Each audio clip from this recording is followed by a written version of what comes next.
Hi, I'm Dr. Gonzalez, and today in this video we're going to talk about the following topics. The respiratory system is a series of organs and tissues that help you breathe. These organs include your airways, for example, your lungs, and your blood vessels. So going back, also you have additional muscles that power your lungs and are also part of your respiratory system. And then these parts work together to move oxygen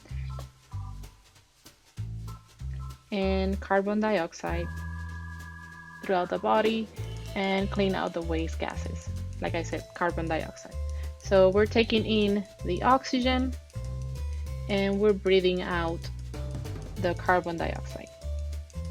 Now let's take a look at this drawing. So as you can see, the respiratory system is divided into an upper respiratory system, and we also have the lower respiratory system. So starting with the upper respiratory system, in here we have a couple of structures.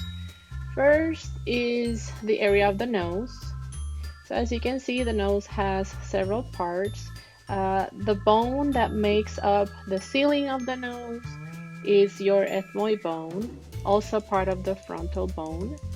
And on the ethmoid, it's very important because we have this area where is the cribriform plate where the olfactory nerve lies. Internally, if you notice, this is an sagittal cut or sagittal view. Remember, this part is anterior and this part would be posterior. So internally in the nose or nasal cavity, you can see the nasal vestibule and the nostrils as part of the edge of the nose. And then internally in the nasal cavity, you can see these three structures right here. These are called the conchaes. And we have a superior nasal concave, middle nasal concave as number 2, and inferior nasal concave as number 3. You can also call it a concha. Posterior to the conchas, you have the throat, also known as the pharynx, which is this area right here. And it's divided into 3 parts. We have the nasopharynx, naso as in posterior to the nasal cavity, oropharynx, oral as in the oral cavity, because this area right here, it's the oral cavity. And then the laryngopharynx, because it's posterior to the larynx, which is this area where your vocal cords are located. Also, you can notice how over the oropharynx, you can see anterior to the oropharynx, the uvula, right, which is part of the posterior portion of the soft palate. And then anterior to the soft palate would be the hard palate, and this makes up the floor of the nasal cavity. If we continue to look in inferiorly, right, past the oropharynx, we're going back to the laryngopharynx, and then we're going to see again the larynx. So over here we have a couple of structures, for example, the epiglottis, which is a cartilage that closes the larynx whenever you're swallowing something. So if you're swallowing a piece of meat, for example, it goes here in your oral cavity. And then from there, it has to go posterior through the esophagus, not through the trachea, right? Because anteriorly, this is where you have your trachea. So the epiglottis is there to protect us from choking. Inferior to the epiglottis and anterior in the larynx, we have a couple of cartilages. One of them is called the thyroid cartilage, which is this big blue tissue right here. In males, it's also known as the Adam's apple. And then inferior to the thyroid cartilage, you will find the cricoid cartilage. And then right after that, inferiorly, you'll see the tracheal cartilages. Last but not least, this area right here is where you have the vocal cords over the larynx. Now let's take a look at the lower respiratory system. We are going to start here at the larynx. Remember, that is where you have your vocal cords. And inferior to the larynx is the trachea with these tracheal cartilages. And the trachea, it's mainly for the passage of air. So air is going to come from your upper respiratory system and it's going to pass through these structures inside, towards the inside of your lungs. So this area is also known as the anatomical dead space. Anatomical dead space. And it doesn't mean that the tissue is dead. It's just that it's an area where there is no gas exchange. It's just for the passage of air in and out. Now, if we take a look at the actual lungs, we have two of them, a right lung and a left lung. Your right lung is typically larger or bigger than your left lung because it has three lobes, a superior lobe, middle lobe, and inferior lobe. And it also has an apex right here. So both lungs actually have an apex. And it has these fissures. For example, this one is the horizontal fissure. And this one is the oblique fissure.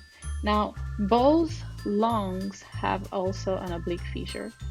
If we take a look at the left lung, it only has, in average, two lobes, a superior lobe and an inferior lobe with this oblique fissure. Both lungs also have a base or a diaphragmatic surface because it's in close contact with the diaphragm. Remember, the diaphragm is one of the muscles for respiration. And it also works as the part where we can separate thorax or the thoracic cavity from your abdominal cavity. Let's take now a look at the trachea and how the trachea branches into smaller bronchus, right? So if you look over here, the trachea at the very end, it becomes two bronchus or two primary bronchus, right and left. And this point right here is also known as the carina. This point right there. So primary bronchus, you'll find it on both, going internally to both lungs. However, on the right side, this one, it's slightly smaller in terms of size in comparison to the left one. Notice how eventually the primary bronchus, it gets smaller in size. So we, over here at this point, we call it the secondary bronchus. And then it keeps getting smaller and smaller in size. Over here, after secondary, we call it tertiary bronchus.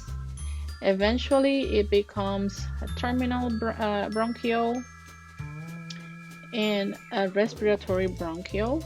And if we take a look over there and we zoom in, right, this is what you'll see. You'll find these respiratory bronchioles and you'll find these alveolar sacs. These alveolar sacs contain a lot of capillaries, thus this capillary mesh for gas exchange. And if we take a look at a single alveolar sac and we open it, it looks more or less like this. And a single alveolus is the main area of oxygen in, carbon dioxide out. In order for us to move the rib cage and also push in and push out the air from the lungs and to the lungs, we need our muscles. Without our muscles or paralyzed muscles, we cannot breathe in even if our lungs are okay. So we have two major types of respiratory muscles. We classify them as the primary respiratory muscles and the accessory respiratory muscles. Primary respiratory muscles are those that you use normally during a rest or digest scenario, like when you're sitting down or you're just eating something or just resting, right? So you would just use the diaphragm. That's the main respiratory muscle, and it's mainly for inspiration. The second one is going to be the external intercostal, and the external intercostal mainly elevates your rib cage during inspiration. Some books classify only these two muscles as your primary respiratory muscles. Meanwhile, other books also have the internal intercostals as a primary respiratory muscles, but it's debatable. Some books have it as part of accessory respiratory muscles. Anyways, the internal intercostal, the main job is during expiration because it depresses your rib cage. And then the accessory respiratory muscles are used during forced respiration, for example, when you're doing exercise, right? When you're exercising.